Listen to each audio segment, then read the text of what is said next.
Photoshop has a technology contained within it called Smart Objects.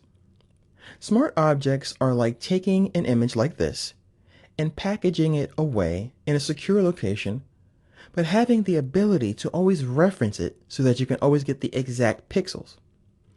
So what that means is, if you don't use Smart Objects, when you scale an image too far up, Photoshop has to pretty much guess how to add pixels to your image so that the image looks good.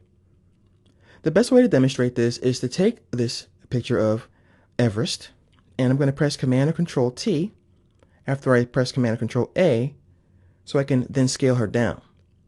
So I'm going to just grab this corner here and hold down Shift, and I'm going to scale the image pretty small. And then I'm going to press Enter or Return.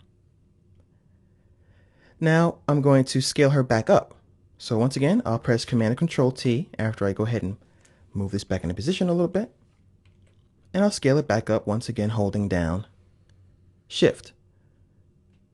When I hit the Enter or Return key, and I press Command and Control D to deselect, do you see a difference? Much blurrier. That's because when I scaled the image down, Photoshop said, okay, he doesn't really need all this detail in his image, so I'm going to discard these pixels so that the image will look good at this size. The same thing happens when you try to print a graphic that you find on the internet. Let's say you find a picture of a postage stamp and you want to make it a poster. Well, you scale it up inside of Photoshop, it's going to look horrible. Photoshop has to then interpolate what it thinks the image should look like.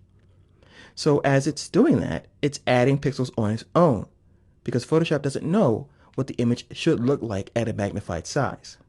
The same holds true not only if I scale it down and scale it back up, but if I started with the image as it was and I scaled it to an even larger size. Just to quickly show you the difference, I'm going to go to File and I'll choose Revert. See the difference? Much sharper. And I'll undo again.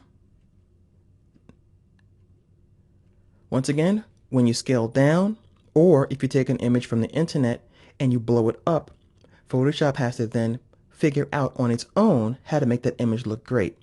Now, Photoshop is a great application, but the technology is not quite there yet to be able to figure out that it's a cat next to a carpet.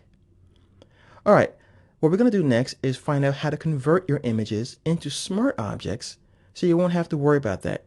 You'll be able to scale up and down forever because Photoshop's going to take this image or whatever image you have and tuck it away somewhere that you can't see, so that when you scale it down, Photoshop's going to look at that original image and go, oh, I get it now. It's supposed to be like this. And then if you scale it back up, Photoshop's once again going to look at the original image and go, all right, so he wants to blow it up 50 times, but I'm going to reference this image and still make it sharp.